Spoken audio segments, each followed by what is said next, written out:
Students, now let's try to understand some of the important cranial nerves. Though this topic is not in the NCERT, it is not covered in the CBSE board pattern also, but it is important because if we understand this concept, our knowledge of the peripheral neural system, or you can call it as the somatic peripheral nervous system, will become more clear to us.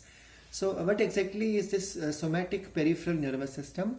It is the part of the neural system which spreads laterally outside. So it goes sidewise from the central neural system in the form of nerves and in the form of ganglia. I have already told you in the beginning, ganglia are the clusters or bundles of or masses of the neurons present in the peripheral neural system. So there are two portions in the somatic peripheral neural system. First is the cranial nerves. Cranial nerves are those nerves which come out from brain, and the second one is the spinal nerves. So in today's class we'll try to finish this also, so that in the next class we can start with the spinal cord structure, spinal nerves, and then the reflex action in this chapter is going to be closed because eyes and ears are not supposed to be covered in this year's academic section. So the cranial nerves are those nerves which come out from the brain. That's why they are also called as the cerebral nerves. Now please just remember that there are 12 pairs of these nerves in the case of human.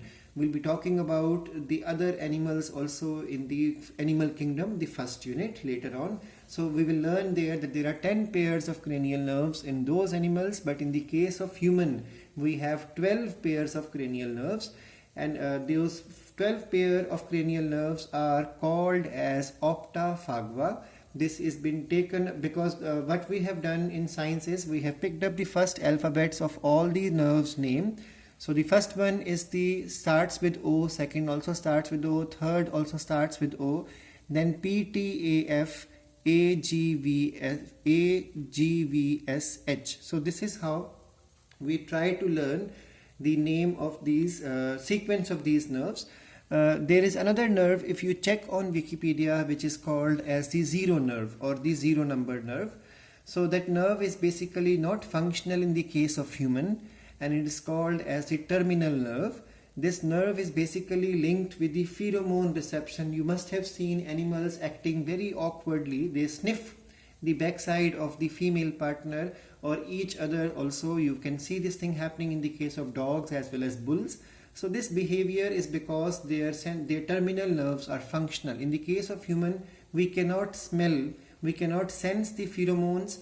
So that's why this nerve becomes non-functional in human. So in sexual activities, it plays an important role in the non-human type of animals. So that first one, that 01 is called as terminal nerve.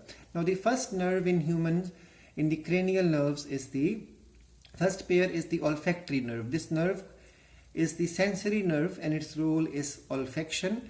So olfaction stands for smell. So it is able to carry the sense of smell from the nose, and it goes into the olfactory lobe. We have already learned olfactory lobe. So because it's a sensory nerve, we can remember first nerve is an example of sensory nerve, and its name is olfactory nerve. Second one is linked with the thalamus, and that second one is called as the optic nerve. The optic nerve is also the sensory nerve. It is linked with the sight or vision. The third nerve is linked with the midbrain and is called as the oculomotor. So from the name you can make out motor stands for motion. So oculo stands for eyeball. So we are able to rotate our eyeball, and it also controls the size of the pupil. The fourth nerve is also linked with the midbrain and is the smallest cranial nerve.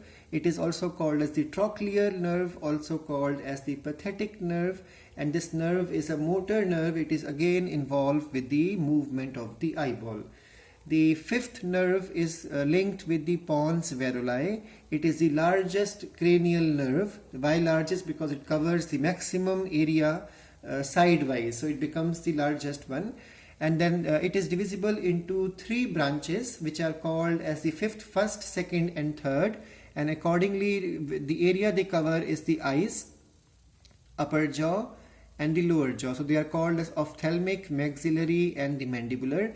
This nerve is called as mixed one because the first two are sensory and the last one is mixed in nature.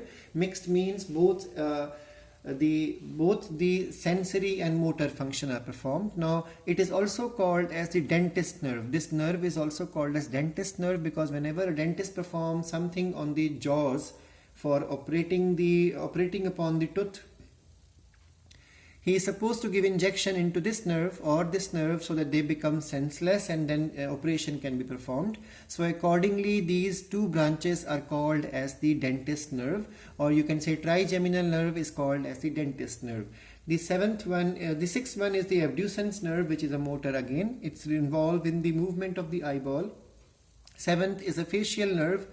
Again, it's a mixed type in nature. It controls the expression of the face. So facial muscles for expression, tear glands, salivation, taste in the first half of the tongue is controlled by the facial nerve. It is also linked with the pons varoli.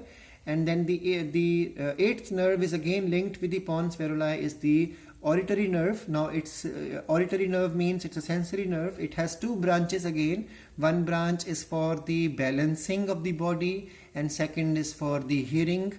And then we have the next four nerves which are linked with the medulla oblongata. The ninth one is called as the glossopharyngeal nerve. This nerve is again mixed in nature. It controls the taste. This one was for the first half. This is for the second half of the tongue as well as for the pharynx. From the name you can make out glosso stands for tongue, pharynx stands for the pharynx.